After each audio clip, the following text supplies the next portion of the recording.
Good morning everyone. आज की class में हम स्टार्ट करेंगे कोवेलेंट बॉन्ड से। तो हेडिंग लगाते हैं कोवेलेंट बॉन्ड। तो देखो आयोनिक बॉन्ड तो बड़ा सिंपल था। क्या हो रहा था आयोनिक बॉन्ड में? एक एलिमेंट का एटम इलेक्ट्रॉन को अपने पास से बाहर निकाल रहा था और दूसरा एलिमेंट का एटम उसी इलेक्ट्रॉन को क्या कर रहा था, अपने शेल में जगा दे रहा था, है ना। मतलब एक क्या कर रहा था, इलेक्ट्रॉन डोनेट कर रहा था, दूसरा इलेक्ट्रॉन को एक्सेप्ट कर रहा था, जिस वजह से प्लस और माइनस चार्ज आया और दोनों के बीच में क्या बन गया, बॉन्ड बन गया। पर आयोनिक बॉन्ड थोड़ा सोचो और दिमाग लगाओ, सिर्फ कहां बन सकता है, जहां पर एक्स्ट्रा इलेक्ट्रॉन प्रेजेंट एलिमेंट्स के एटम के पास में क्या हो। जैसे NaCl की बात करते हैं तो NaCl के अंदर आयोनिक बॉन्ड क्यों बना? क्योंकि यहाँ पर सोडियम के पास एक एक्स्ट्रा इलेक्ट्रॉन है जिसको बाहर निकाल के स्टेबल हो सकता है। पर क्या क्लोरीन के पास ऐसी कंडीशन थी कि वो इलेक्ट्रॉन को बाहर निकाल कर स्टेबल हो जाए? सोच के बताओ।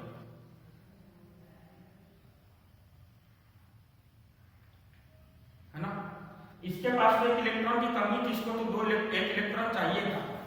तो पर नेचर में देखा गया कि क्लोरीन जो गैस होती है वो किस फॉर्म में होती है, Cl2 के फॉर्म में होती है। तो अगर मैं दो क्लोरीन एटम की बात करूं, एक क्लोरीन एटम ये रहा, एक क्लोरीन एटम ये रहा, है ना। दोनों को अलग अलग तरीके से इसलिए दिखा रहा हूं ताकि आपको क्लियर रहे कि दो एटम अलग अलग। तो इसके अंदर कितने एटम्स, कितने इलेक्ट्रॉन होंगे? पहले शेल में 2, दूसरे में 8, लास्ट वाले में 7। पहले में 2, दूसरे में 8, लास्ट वाले में 7। अब अगर इन दोनों के बीच में बॉन्ड बनना है तो देखो दोनों के पास एक एक इलेक्ट्रॉन की कमी है। आयोनिक बॉन्ड के केस में क्या हुआ था, एक के पास इलेक्ट्रॉन ज्यादा था और जितने दूसरे के पास इलेक्ट्रॉन की कमी थी, तो जिसके पास ज्यादा था वो दान दे रहा था इलेक्ट्रॉन। पर यहाँ पर तो दोनों के पास इलेक्ट्रॉन की क्या है, कमी। तो क्या यहाँ पर इलेक्ट्रॉन डोनेट करेगा कोई?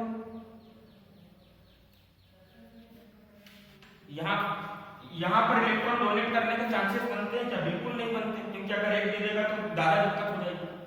तो यहाँ पर क्या होगी, शेयरिंग ऑफ इलेक्ट्रॉन। क्या होगा यहाँ पर, शेयरिंग ऑफ इलेक्ट्रॉन। तो देखो कोवेलेंट बॉन्ड क्या होता है, जब भी दो एलिमेंट्स के एटम के बीच में इलेक्ट्रॉन की शेयरिंग होती है तो उसकी वजह से फोर्स ऑफ अट्रैक्शन जनरेट होता है और उसी फोर्स ऑफ अट्रैक्शन को हम क्या बोलते हैं, कोवेलेंट बॉन्ड। तो एक एग्जांपल से सीखते हैं। सबको पता है नेचर में ऑक्सीजन कैसे पाया जाता है, O2 गैस के फॉर्म में। क्या आपने कभी भी ऐसा सुना कि ऑक्सीजन गैस का सिंगल एटम जैसा एग्जिस्ट करता है? सोच कर, है ना। O2 गैस के फॉर्म में। क्लोरीन की बात करें तो क्लोरीन गैस कैसे एग्जिस्ट करती है, Cl2 के फॉर्म में। नाइट्रोजन गैस की बात करें तो नाइट्रोजन कैसे एग्जिस्ट करती है, N2 के फॉर्म में। तो पहले हम इन तीनों के एग्जांपल से समझेंगे कि कोवेलेंट बॉन्ड क्या होता है, फिर डेफिनेशन और फिर हम उसकी प्रॉपर्टीज के ऊपर आएंगे। तो सबसे पहले मैं बोलो भारती, ये प्रॉब्लम क्या, आपके फोन की स्क्रीन को एडजस्ट करो, ठीक है। चलो अब क्लोरीन की बात करते हैं।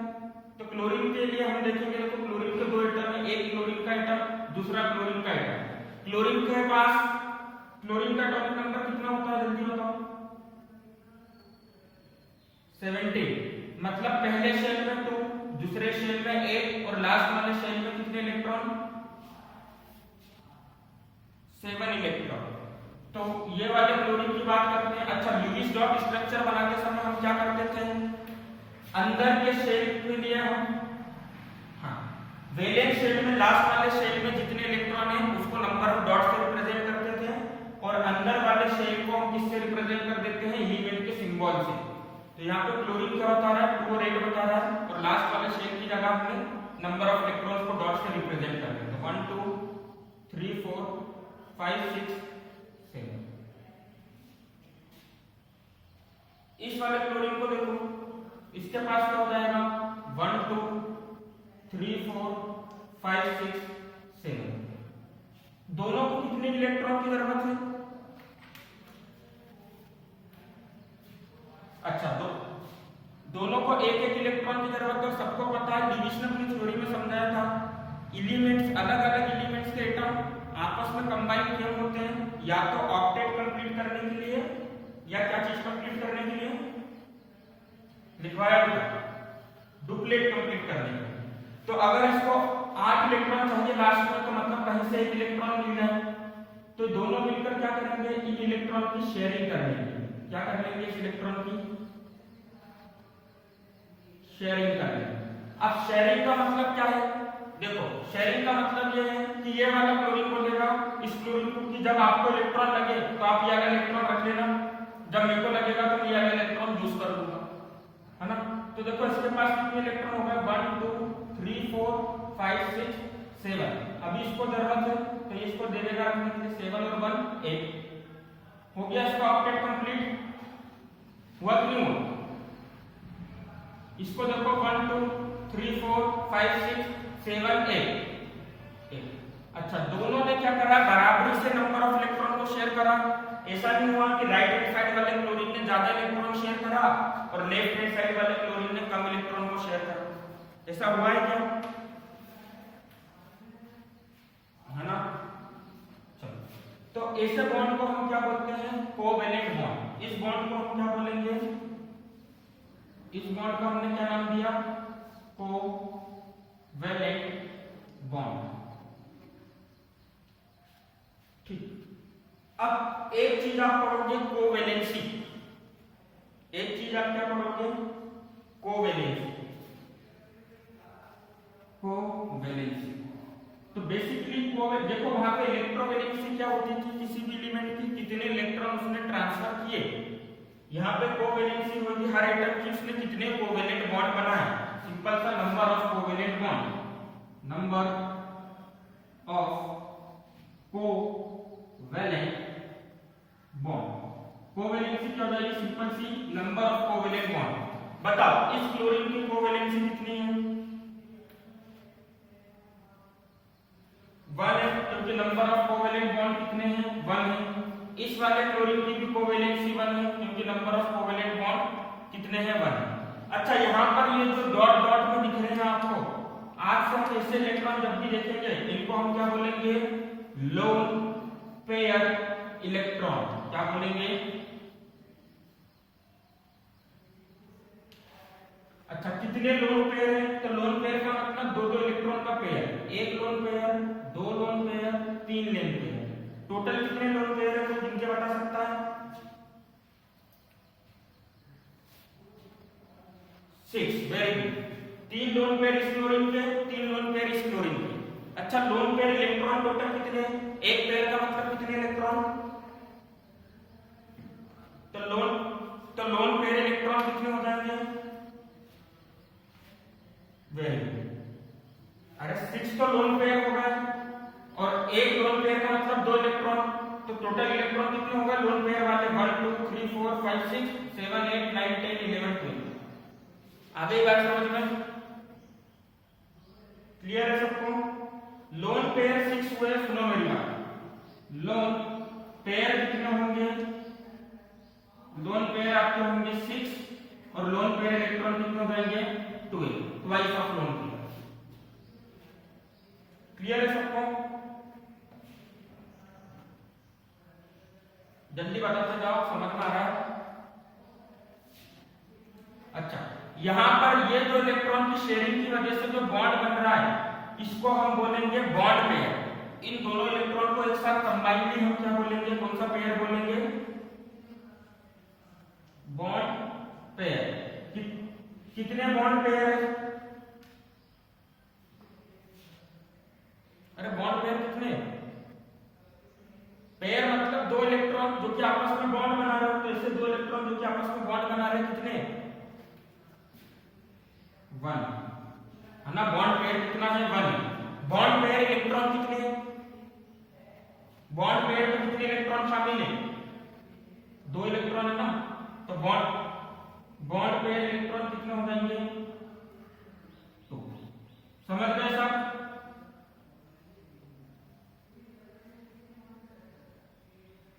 लिख लो,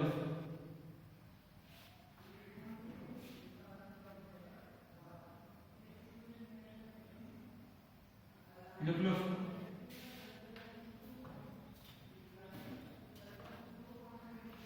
समझ में आ गया कोवेलेंट बॉन्ड का लॉजिक।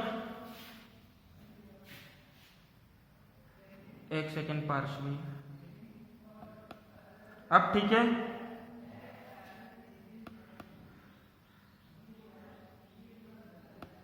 अब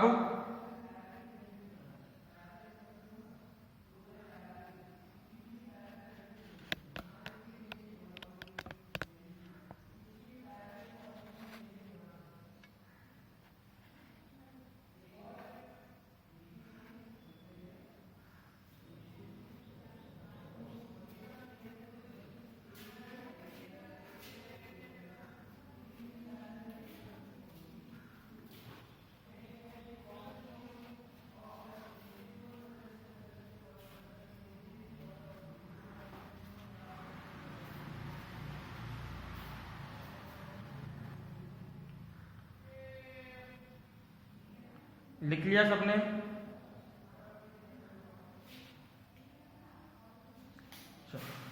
अब देखो ये सब चीजें आपको बताते जाने में बार बार पूछूंगा आपसे, तो अब हम ऑक्सीजन और नाइट्रोजन के लिए इन चीजों को डिस्कस करेंगे, है ना।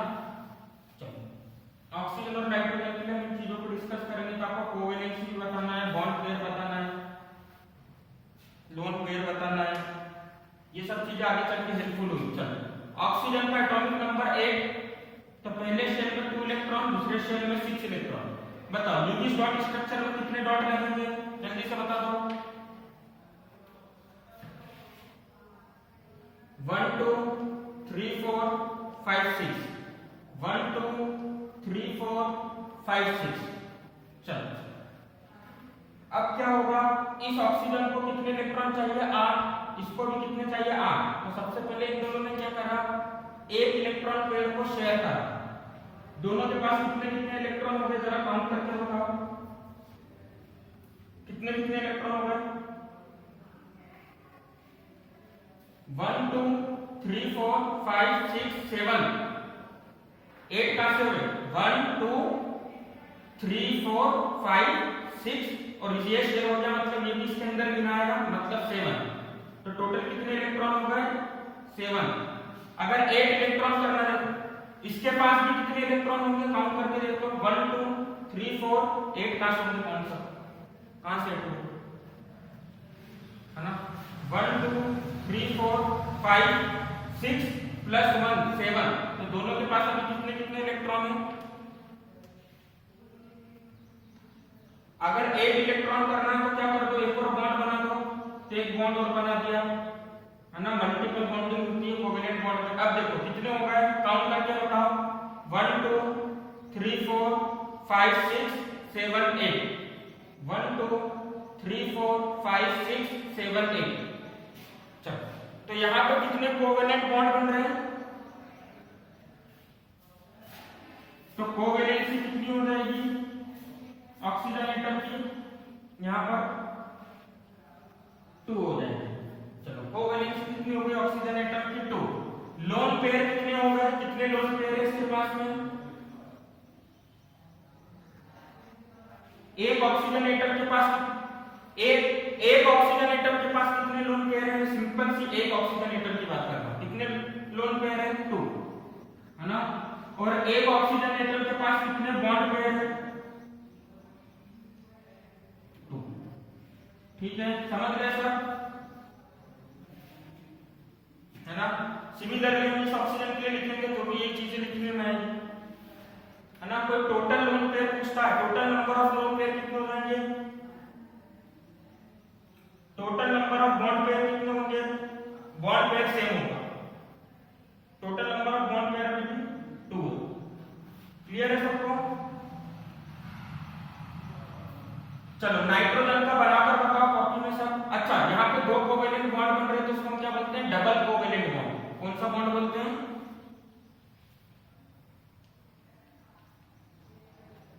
चलो, नाइट्रोजन का एटॉमिक नंबर 7, पहले शेल में 2 इलेक्ट्रॉन, बाद वाले में 5 इलेक्ट्रॉन, बनाकर बताओ।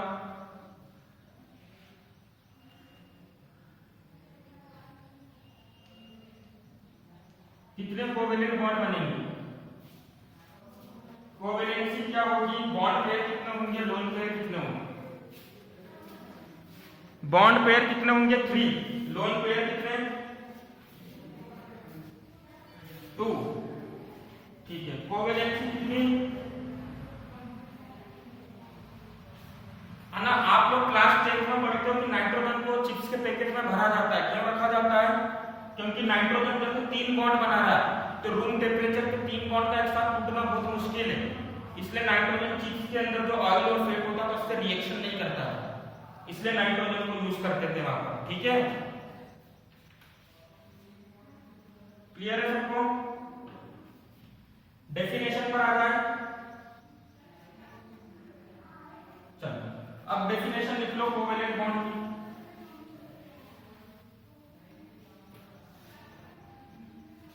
तो कोवेलेंट बॉन्ड की डेफिनेशन क्या हो जाएगी? Bond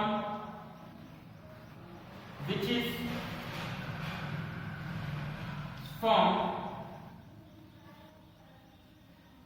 due to the mutual sharing of electrons। Mutual sharing का मतलब क्या है कि दोनों इलेक्ट्रॉन क्या कर रहे हैं? बराबर से इलेक्ट्रॉन शेयर कर रहे हैं। ऐसा नहीं हो रहा कि एक शेयर कर रहा है और एक बिल्कुल भी नहीं कर रहा। तो bond which is formed due to the mutual sharing of electrons between atoms. अब यहाँ पर एटम सेम एलिमेंट के भी हो सकते हैं, डिफरेंट एलिमेंट के भी हो सकते हैं। अभी हमने सेम एलिमेंट वाला केसेस देखा। Bond which is formed due to the mutual sharing of electrons between the atoms is called covalent bond। और covalent bond भी क्यों बनता है? in order to complete covalent bond भी क्यों बनता है? in order to complete क्या चीज कंप्लीट करने के लिए? क्या आखिर के शेल में? वेरी गुड, है ना? तो कोई सा तो बॉन्ड किसलिए बनता है? या तो ऑक्टेट कंप्लीट हो या डुप्लेट कंप्लीट हो। तो bond which is formed due to the mutual sharing of electron between atoms is called covalent bond। Covalency क्या हो जाएगी? जनरली कोवेलेंसी क्या हो जाएगी? कोवेलेंसी होगी, अभी जनरल डेफिनेशन लिख रहे हैं, जब हम इसके बारे में ल्यूइस डॉट स्ट्रक्चर पढ़ेंगे तो उसकी डेफिनेशन में थोड़ा सा सुधार करेंगे। अभी के लिए जनरल डेफिनेशन से काम चलाओ। Number of covalent bond generally क्या होता है? Number of bond pair and lone pair को हम क्या बोलते हैं? कोवेलेंसी बोलते हैं। कितने बॉन्ड पेयर और कितने लोन पेयर है ना? तो वो कॉन्सेप्ट ज्यादा सही है, पर अभी के लिए आप इस पर पढ़ जाओ, इजी पढ़ लो। ठीक है, क्लियर है सबको? लिख लो इसको।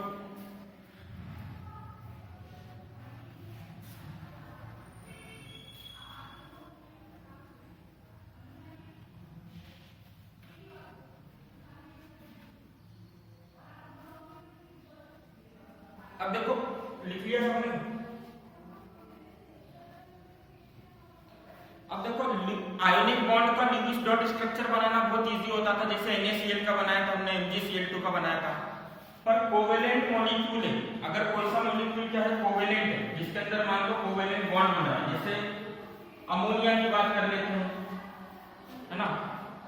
अमोनिया की बात कर लो, कार्बन डाइऑक्साइड की बात कर लो, सल्फेट आयन की बात कर लो, तो इनका स्ट्रक्चर कैसा होगा? आपको याद होगा मैंने H2O का स्ट्रक्चर बनाया था थोड़े दिन पहले आप लोगों के लिए। ऐसा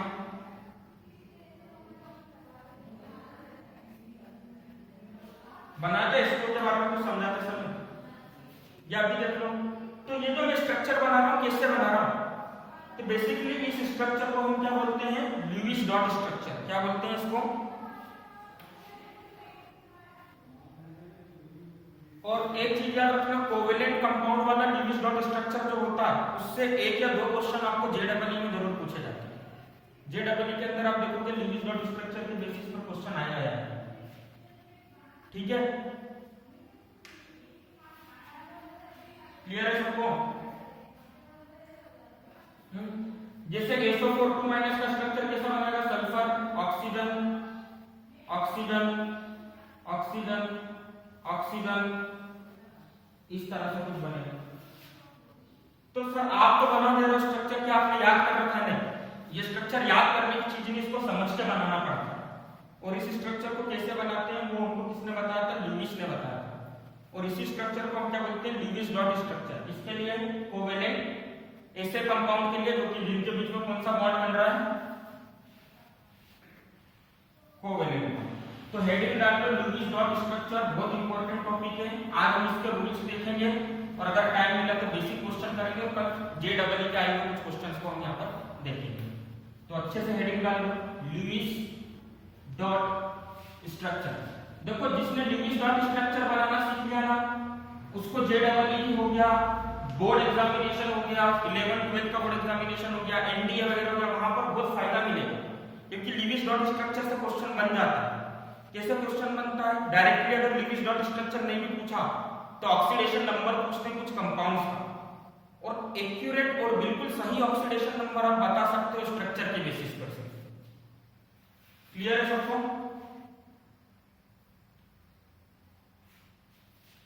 तो ल्यूइस डॉट है ना, ल्यूइस डॉट स्ट्रक्चर बनाते समय अभी तक हमने जो चीजें सीखी है वो चीजें क्या सीखी है कि हम इसके अंदर किसको बताएंगे? सिर्फ वैलेंस शेल के इलेक्ट्रॉन को बताएंगे।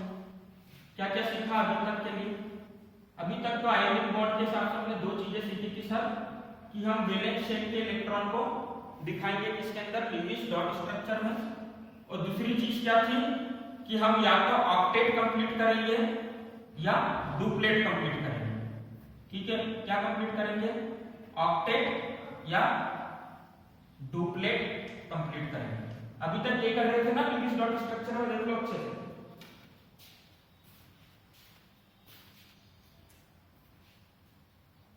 है ना? तो देखो आज सिर्फ अपना रूल्स वाला क्वेश्चन हो पाएगा मेरे ख्याल से, है ना? चलो लिख लो फिर। तो किसी भी अननोन कोई सा भी आपको कंपाउंड दे दे और उसका ल्यूइस डॉट स्ट्रक्चर बनाना है तो कैसे बनाओगे? तो उसके लिए मैं कुछ रूल्स लिखाऊंगा, कुछ स्टेप्स लिखाऊंगा और उन स्टेप की हेल्प से आप कोई सा भी क्वेश्चन कर पाओगे ल्यूइस डॉट स्ट्रक्चर का। ठीक है, तो सबसे पहला स्टेप हम लिखेंगे ल्यूइस डॉट स्ट्रक्चर के अंदर कि देखो जैसे आपको कोई सा भी ल्यूइस डॉट स्ट्रक्चर बनाना है, कार्बन डाइऑक्साइड हो गया, सल्फेट ग्रुप हो गया, ठीक है, या H3PO4 हो गया, तो अभी आपको पता है कि कैसे स्ट्रक्चर बनेगा?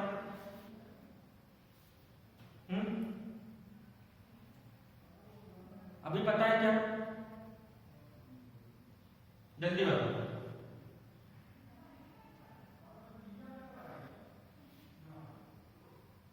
अच्छा आपको पता है, बाकी सबको पता है क्या? आपने पहले से पढ़ रखा होगा। चलो NH4 प्लस का, NH4 प्लस का पढ़ा है किसी ने? चलो देखो यहाँ पर जो आपको स्ट्रक्चर आएंगे वो पेन से थोड़े अलग होंगे, है ना? H3PO4 इन सबका सेम होगा। चलो रूल्स लिख लो। सबसे पहले रूल्स क्या क्या होगा? तो देखो जब भी आपके दो एटम से ज्यादा एटम प्रेजेंट होंगे, एक एटम को हम क्या बोलेंगे? Central atom. क्या बोलेंगे? Central atom. जैसे यहाँ पर NH3, तो NH3 को हमने NH3 मतलब टोटल कितने एटम है? 3 + 1 4, तो इसमें से एक एटम क्या हो जाएगा? Central atom. तो सेंट्रल एटम हम कैसे सिलेक्ट करें? सेंट्रल मतलब बीच में रखा हुआ एटम हम कैसे सिलेक्ट करें? तो सबसे पहले लिखो rule for selecting central atom. Central atom को सिलेक्ट करने के रूल। ठीक है, तो आप उस एटम को सेंट्रल एटम सिलेक्ट करोगे जिसके अंदर ये चीजें हो रही है। सबसे पहले आपको इंपॉर्टेंस देनी है least in number. Least in number मतलब जो कि सबसे छोटे नंबर में प्रेजेंट हो, लीस्ट इन नंबर। सबसे पहले आपको देखना है कि सभी कंपाउंड जो दे रखे हैं उसमें सबसे कम नंबर में कौन सा एटम है। तो देखो कंपाउंड के अंदर दो तरीके के एटम है, नाइट्रोजन और हाइड्रोजन। इनमें से सबसे कम पॉपुलेशन किसकी है? तो नाइट्रोजन यहाँ पर क्या हो जाएगा? आपका सेंट्रल एटम हो जाएगा। अगर मान लो टाई हो रहा है ना, अगर टाई हो रहा किसी के बीच में जैसे O2 F2, तो इसके अंदर आप किसको सेंट्रल एटम लोगे? इसका डॉट स्ट्रक्चर बनाना तो आप किसको सेंट्रल एटम लोगे? तो ऐसे केस में हमको क्या देखना है? Least electronegative. लीस्ट इलेक्ट्रोनेगेटिव मतलब जिसकी इलेक्ट्रोनेगेटिविटी दोनों में से कम होगी, अब मैंने बताया कि इलेक्ट्रोनेगेटिविटी फोन से याद रखते हैं।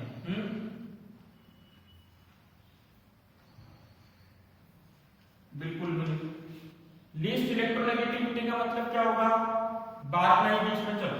लीस्ट इलेक्ट्रोनेगेटिविटी का मतलब क्या होगा, जिसकी इलेक्ट्रोनेगेटिविटी कम हो। तो एक चीज बताओ, यहाँ पर फोन लिखा हुआ है, फोन मतलब फ्लोरीन, ऑक्सीजन, नाइट्रोजन। तो सबसे ज्यादा इलेक्ट्रोनेगेटिविटी किसकी है, फ्लोरीन की है, उसके बाद ऑक्सीजन की है, और उसके बाद किसकी है, नाइट्रोजन की है। तो बताओ, है ना, तो ऑक्सीजन और फ्लोरीन में टाई हो रहा था, तो बताओ सेंट्रल एटम किसको अलॉट करोगे आप, जिसकी इलेक्ट्रोनेगेटिविटी कम होगी। तो कौन होना चाहिए सेंटर में, है ना। ऐसे केसेस हो गए तो हम ऑक्सीजन को सेंटर में रखने की कोशिश करेंगे। इतना क्लियर है सबको।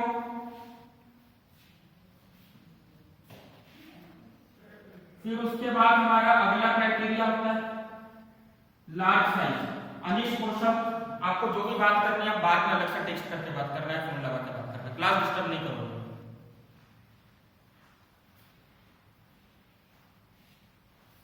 चलो, लीस्ट इलेक्ट्रोनेगेटिविटी के बाद क्या है, लार्ज साइज, मतलब जिसका साइज बड़ा हो। तो सबको पता है ऑक्सीजन और फ्लोरीन, है ना। मान लो 3 एटम है, इसमें से आपको सिलेक्ट करना है जिसको सेंट्रल एटम बनाए, नाइट्रोजन, ऑक्सीजन, फ्लोरीन, तीनों में किसका साइज बड़ा होगा, किसका साइज बड़ा होगा, नहीं। याद करो classification of element and periodicity वाला चैप्टर, लेफ्ट से राइट जाते समय साइज छोटा होता था साइज छोटा। तो नाइट्रोजन का साइज बड़ा होगा, इसलिए नाइट्रोजन को हम क्या सिलेक्ट करेंगे, सेंट्रल एटम सिलेक्ट करेंगे। आ गई बात समझ में।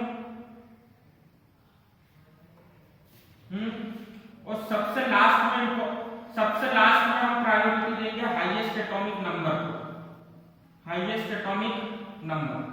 तो आपकी जेडबल में भी जो क्वेश्चन आते हैं वो यहां तक तो कोई नहीं आता, इन दो में काम हो जाता है, लीस्ट इन नंबर और लीस्ट इलेक्ट्रोनेगेटिव वाले। ठीक है, इतना क्लियर है सबको। चलो, तो सेंट्रल एटम का रूल समझ आ गया। एक चीज लिखो, hydrogen and fluorine can never be central atom. Hydrogen और क्लोरीन कभी भी सेंट्रल एटम नहीं बनेंगे।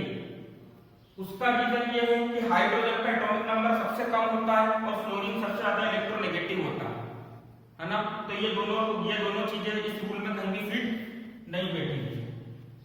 क्लियर है सबको। अब सेंट्रल एटम कैसे कैसे होंगे आपके, सेंट्रल एटम आपका हो सकता है नाइट्रोजन, फास्फोरस, ऑक्सीजन, और कौन कौन सा हो सकता है आपका, नाइट्रोजन, फास्फोरस, ऑक्सीजन, है ना, सल्फर, क्लोरीन, ये सब क्या हो सकते हैं आपके सेंट्रल एटम हो सकते हैं। क्लियर है सबको। अब सबकी कोवेलेंसी अलग अलग होगी। जैसे ऑक्सीजन अभी देखा था, तो ऑक्सीजन की कोवेलेंसी होती है 2। फास्फोरस को आप देखोगे तो फास्फोरस की कोवेलेंसी होगी 5। नाइट्रोजन की कोवेलेंसी आप देखोगे तो होगी 4। सल्फर की कोवेलेंसी अगर आप देखोगे तो सल्फर होता है 2, 4 और 6 कोवेलेंसी, और इसकी आप देखोगे तो 1, 3 और 7, इतनी सारी अलग अलग कोवेलेंसी होती है। तो इसके हिसाब से हमको डॉट स्ट्रक्चर बनाना पड़ेगा। इतना क्लियर है सबको।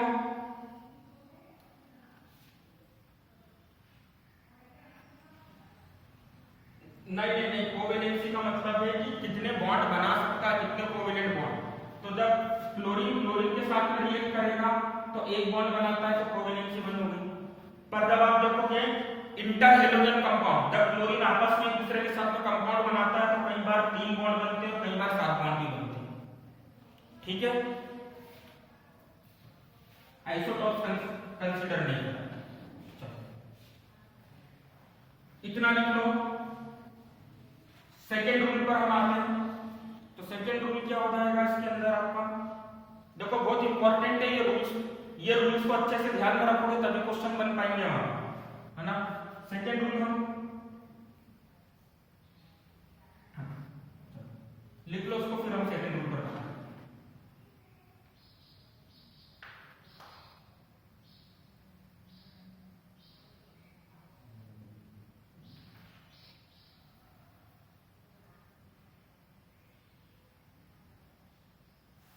सेकेंड रूल क्या है कि आपको सभी को क्या करना है, सभी कॉर्नर एटम का क्या कंप्लीट करना है, ऑक्टेट कंप्लीट करना है। ठीक है, तो सेकेंड रूल हम लिखेंगे octet of corner atoms must be octet या डुप्लेट। अगर हाइड्रोजन है तो उसके केस में क्या हो जाएगा, डुप्लेट हो जाएगा। डुप्लेट या octet of corner atom must be complete. Her Lewis dot structure को, कोई सा ल्यूइस डॉट स्ट्रक्चर उठा के देख लो, कॉर्नर एटम का हमेशा आपको ऑक्टेट या डुप्लेट कंप्लीट मिलेगा। ऐसा कभी नहीं होगा कि कॉर्नर एटम का ऑक्टेट या डुप्लेट कंप्लीट नहीं होगा। ठीक है, दूसरी चीज, सेंट्रल एटम जो होगा वो क्या करना चाहेगा, मैक्सिमम कोवेलेंसी में रहना चाहेगा। लिखो, central atoms try to attain maximum covalency. लिख लिया जनाब।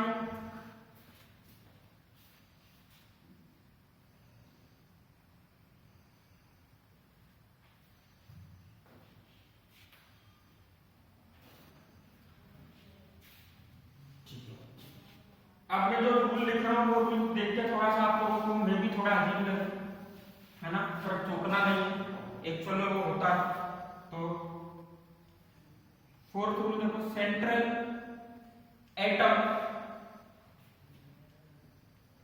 Can break octet rule. Central atom octet rule को ब्रेक कर सकता है ल्यूइस डॉट स्ट्रक्चर में। ये ल्यूइस को समझ में आ गया है ना, इसका मतलब ल्यूइस डॉट स्ट्रक्चर में आगे चल के कुछ ड्रॉबैक मिलेगा हमको।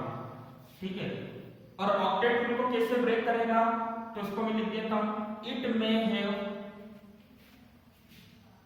8 और मोर देन 8 इलेक्ट्रॉन्स। मतलब सेंट्रल एटम के पास में 8 इलेक्ट्रॉन भी हो सकते हैं लास्ट सेल में, और 8 इलेक्ट्रॉन से ज्यादा भी हो सकते हैं। क्लियर है सबको? अभी लिख लो, जब स्ट्रक्चर बनेगा तो समझ में आता जाएगा।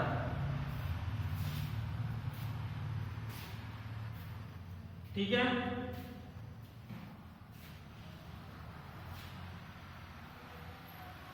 लिख लिया सबने? इन वैलेंस शेल पूरा सेंट्रल एटम के पास में वैलेंस शेल में 8 इलेक्ट्रॉन होंगे या 8 से ज्यादा इलेक्ट्रॉन होंगे, पर कभी भी 8 इलेक्ट्रॉन से कम इलेक्ट्रॉन नहीं होंगे, है ना, ये चीज याद रखना। क्लियर है सबको? है ना? अब देखो, ल्यूइस डॉट स्ट्रक्चर बनाने के लिए सबसे पहले हम क्या कैलकुलेट करेंगे, टोटल नंबर ऑफ इलेक्ट्रॉन। सबसे पहले क्या कैलकुलेट करेंगे हम, टोटल नंबर ऑफ इलेक्ट्रॉन। देखो, ये जो मैं स्टेज लिख रहा हूं आपको बुक में करने मिलेगी, रेफरेंस के अंदर से 2-3 रेफरेंसेस कंबाइन करके लिखा है, ताकि आप अच्छे लेवल के क्वेश्चंस कर पाओ। तो इसको एज इट इज लिखना है। Total number of electron count करेंगे, तो टोटल नंबर ऑफ इलेक्ट्रॉन को जनरली अच्छे रेफरेंसेस में Q से रिप्रेजेंट करते हैं।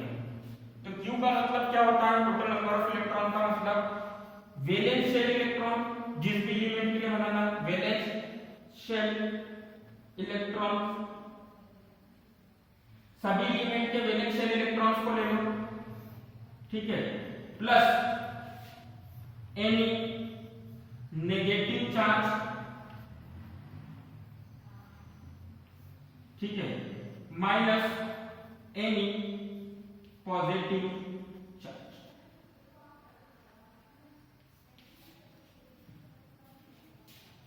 ठीक है, नेगेटिव चार्ज प्रेजेंट है तो जितना नेगेटिव चार्ज प्रेजेंट है उसको प्लस कर देंगे, जितना पॉजिटिव चार्ज प्रेजेंट है उसको क्या कर देंगे, माइनस कर देंगे। क्लियर है? देखो, ये रूल अच्छे से पढ़ के रखना, कल अपन इसी रूल के बेसिस के ऊपर क्वेश्चंस करते जाएंगे, क्योंकि आज तो ऑलमोस्ट टाइम हो गया आपका। ठीक है,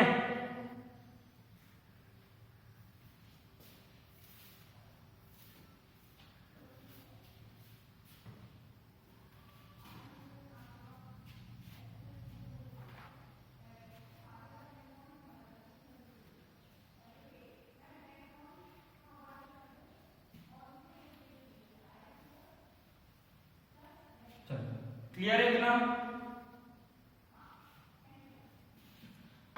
तो आगे की प्रोसेस कैसे करनी है वो अपन क्वेश्चन को करते समय सीखेंगे। आगे हम कैलकुलेशन में क्या करेंगे, लोन पेयर निकालेंगे, बॉन्ड पेयर निकालेंगे, ठीक है। तो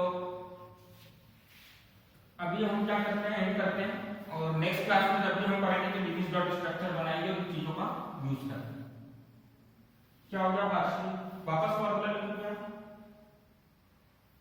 चलिए, टोटल नंबर ऑफ इलेक्ट्रॉन क्या हो जाएगा, Q इक्वल्स टू क्या हो गया, अभी बताया था मैंने, वैलेंस शेल इलेक्ट्रॉन, जितने भी एलिमेंट्स के एटम प्रेजेंट हैं सभी के वैलेंस शेल इलेक्ट्रॉन को क्या कर दो, प्लस कर दो। फिर प्लस करेंगे हम, कौन से चार्ज को प्लस करना है और कौन से चार्ज को माइनस करना है।